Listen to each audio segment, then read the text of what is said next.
Aujourd'hui sur Draken's Vape, la Moonshot de Sigali.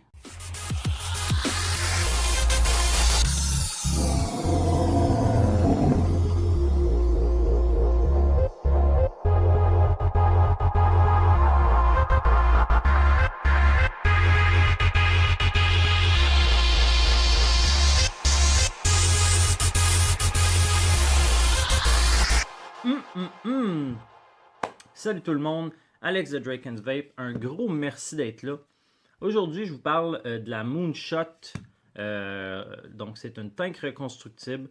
Ça a été designé par Supremo, fabriqué par Sigali.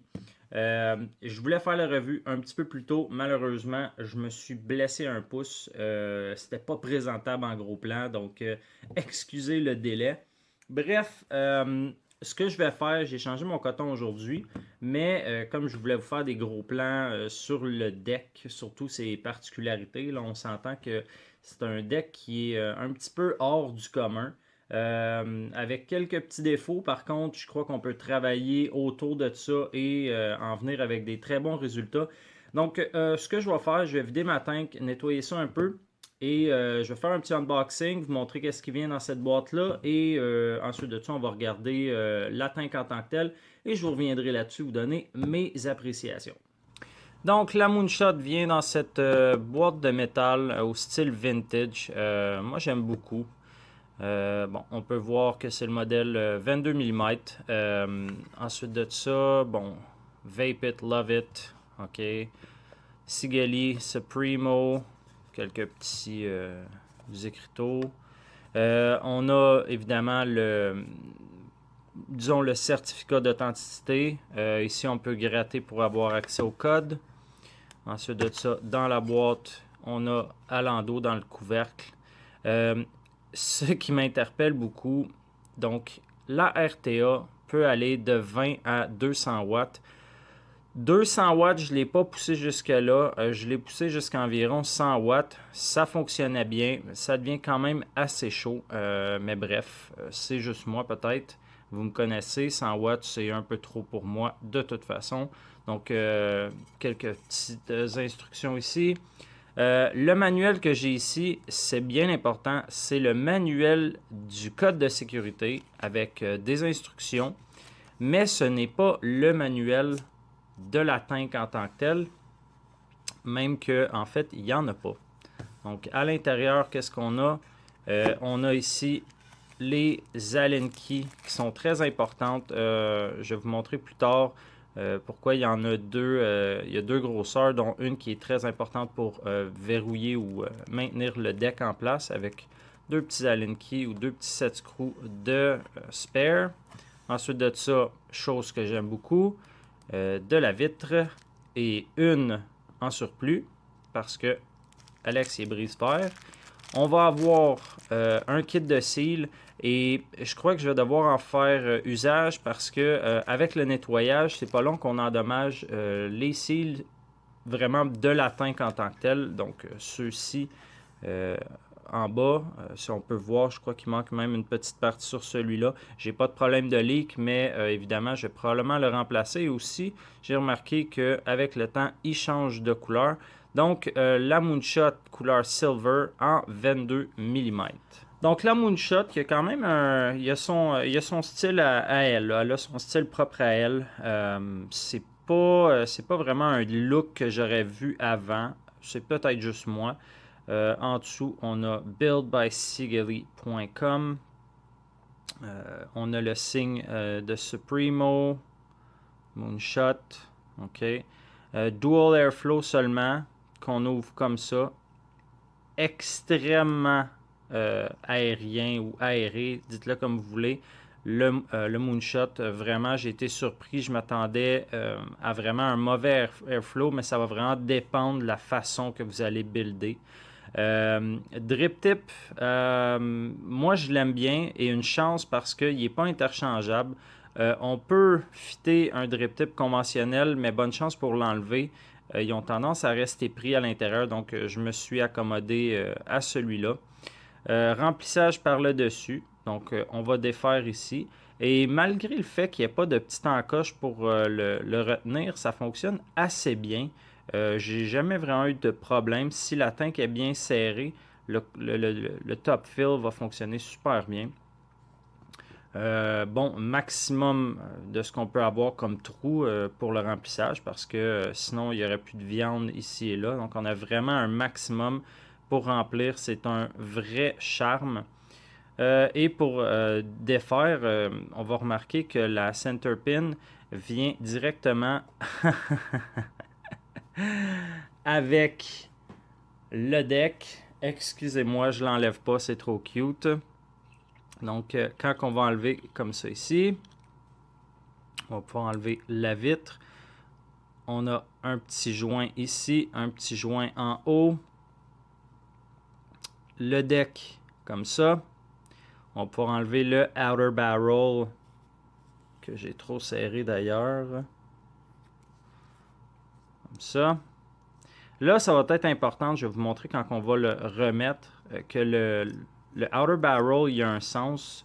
Même qu'on voit des petites encoches d'un côté et de l'autre, mais on ne l'a pas sur les côtés. Donc, c'est bien important quand on va venir réassembler de s'assurer que l'encoche qu'il y a ici vienne par-dessus, là je vois pas très bien, le airflow. C'est vraiment là qu'il va et non comme ça. Donc, pourtant, ça rentre, mais je vous le dis tout de suite, c'est pas comme ça que ça va. Même que si vous faites ça, chose que j'ai déjà faite, j'avais des problèmes de short.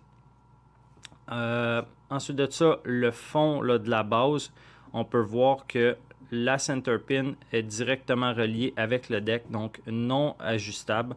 Alors, ça va être important de faire attention sur quoi vous allez monter. Et ensuite de ça, ben, on vient directement le deck. Bon, il y a des côtés positifs, des côtés négatifs. Chose que j'adore, c'est vraiment la grosseur du airflow et de la façon qu'il est placé. Il vient en dessous, donc pas sur le côté, vraiment en dessous, et ce qui va nous permettre de vraiment ajuster d'une autre façon le airflow, dans le sens que si on met nos coils directement au-dessus, on va créer de la restriction. Si on l'éloigne, comme on peut faire des... je donne un exemple, on peut faire des coils en 2,5 mm. Normalement, dans une tank, puisque les pôles viendraient entre les deux coils, ça créerait de la restriction parce que les coils seraient directement au-dessus du airflow.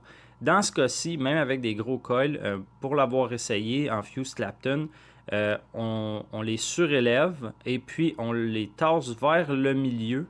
Et puis on a un maximum de airflow. C'est vraiment intéressant. Le petit trou qui est ici, ça va être pour l'assemblage. Donc on va pouvoir mettre ça comme ça ici. Je vais l'avoir. Et avec le fameux Allen Key, donc on en a deux. Je disais, on en a deux. Et on va pouvoir prendre le plus petit. C'est ça le détail que j'aurais bien aimé savoir depuis le début. Il a fallu que je m'informe.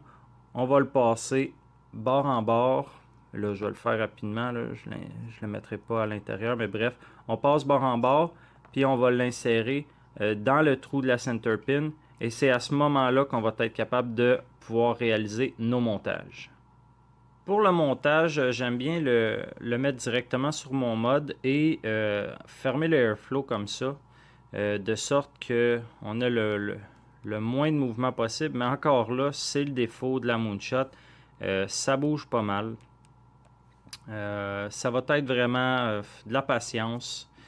Petite chose que je voudrais mentionner, dans mon cas, la pin centrale a décidé qu'elle devenait lousse. Et puis, malgré le fait que je la serrais, les filets à l'intérieur de ma pin, donc pas de ma pin, de mon bloc positif, étaient strippés. OK, donc le morceau il était croche et c'est là que je me suis rendu compte que ma pin était lousse. Malheureusement, il a fallu que je serre directement le trou du bloc positif. Donc, je l'ai écrasé sur ma pin. Sinon, il n'y avait aucun moyen que je le visse.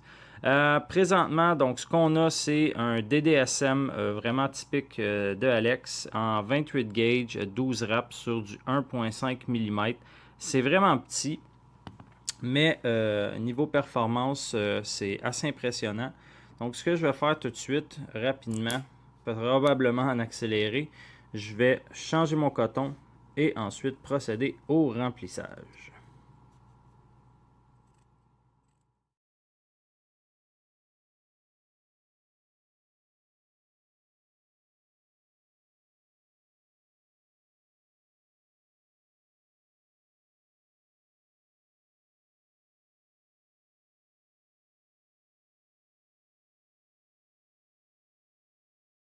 Donc, un coup que ça c'est fait, ce que on doit faire, disons ce que moi j'aime faire, je vais prendre tout le coton, je vais le monter par en haut comme ça.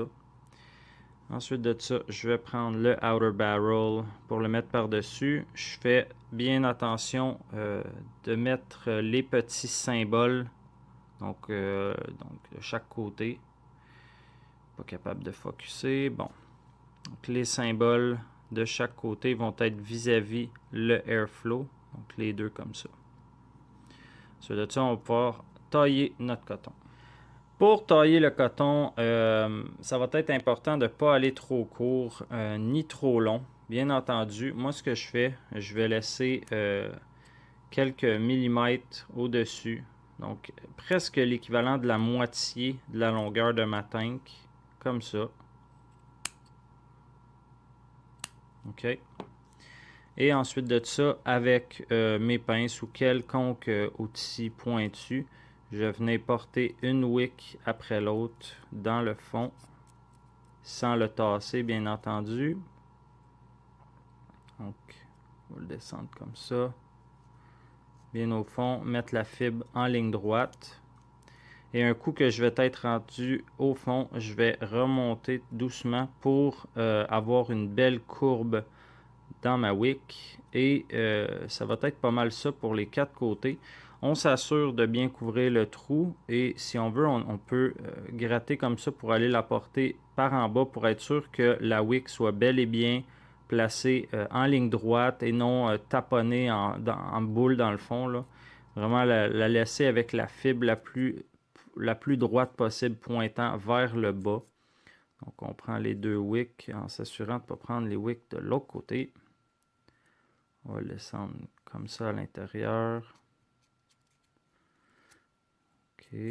Et puis, ensuite de ça, comme je disais, j'aime la relever un tout petit peu. Je vais pouvoir la replacer comme ça. Et voilà. Donc, tout ce qui va rester à faire, littéralement, ça va être de remplir de liquide. Donc, vraiment saturer notre coton. Et ensuite de ça, procéder à l'assemblage de notre tank. Et on va remplir de liquide. On va être prêt à vaper.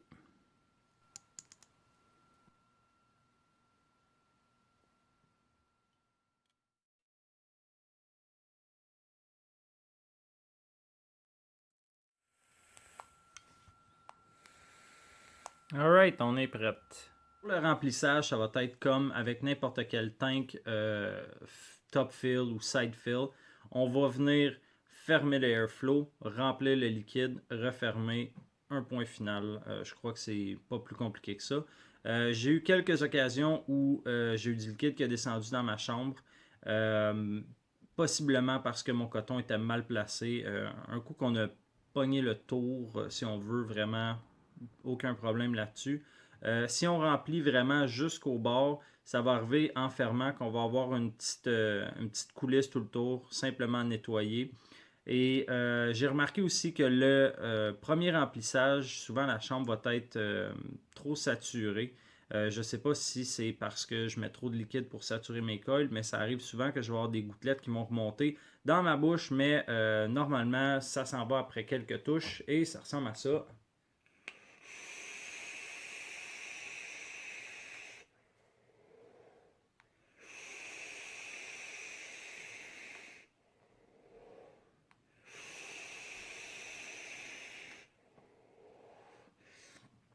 production de vapeur, vu la grosseur de ce tank-là, j'ai été extrêmement surpris. La chambre qui est très très très réduite va donner une saveur vraiment écœurante. Même en Fused Clapton, Twisted, chose que j'utilise rarement. J'ai pas de dry it. Si c'est bien wické, si on a. Parce qu'on peut mettre un gros diamètre, c'est ça qui est important. C'est qu'on peut faire des coils, d'exemple 3 mm, rapprocher les coils du centre pour dégager l'airflow. Ça va nous permettre d'utiliser des gros coils, donc des grosses wicks, pour prévenir les dry hits. Si on fait un Fused Clapton en 2 mm ou quelque chose comme ça, les dry hits sont assez fréquents.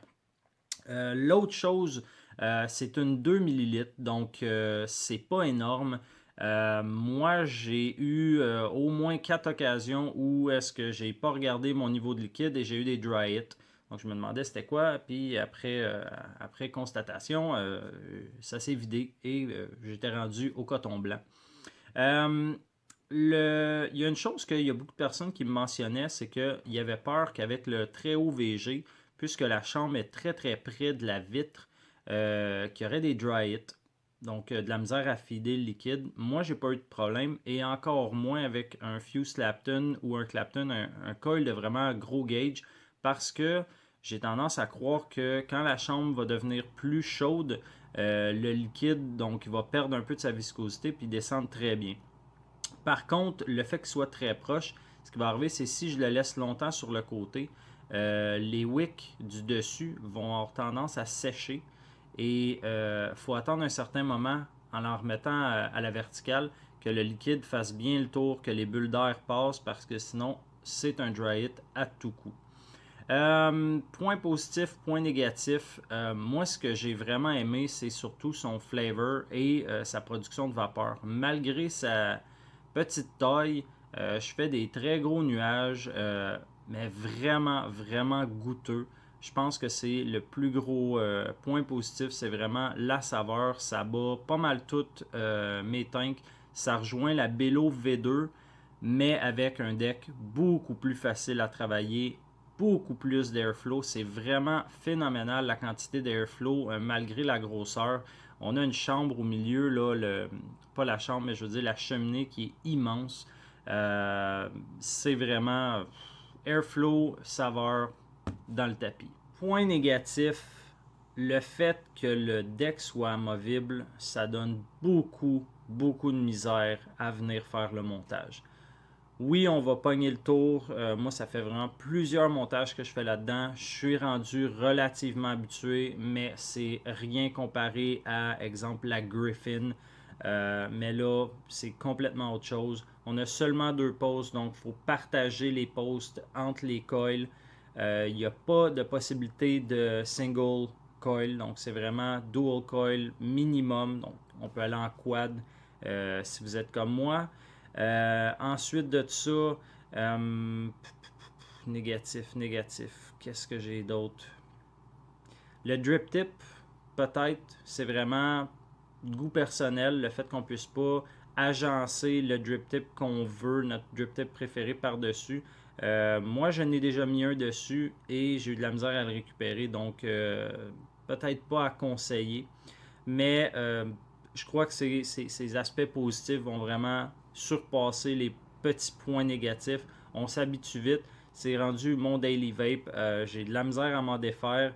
J'ai d'autres tanks à essayer, mais j'ai vraiment trouvé chaussure à mon pied. Je vais vous faire une petite démonstration de nuage. C'est quand même une tank, mais je tenais vraiment à vous montrer les performances et surtout en montage DDSM. C'est Chain Vape en continu sans dry it.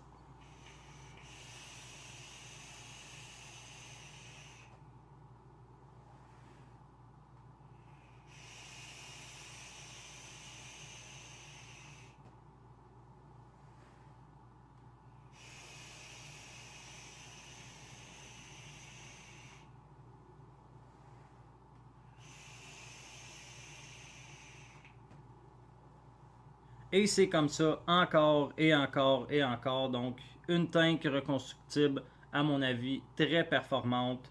et surtout un niveau de saveur qui est vraiment au top. Donc, ça fait le tour. J'espère que ça vous a plu. Si vous avez des questions, suggestions, recommandations, gênez-vous pas, faites-moi les parvenir. Sinon, vous pouvez m'écrire dans les commentaires directement sur la vidéo ou sur Facebook. Ou sinon, vous pouvez me contacter via message privé sur Facebook et YouTube. Sur ce, je vais vous souhaiter une excellente soirée et surtout, comme d'habitude, une bonne vape.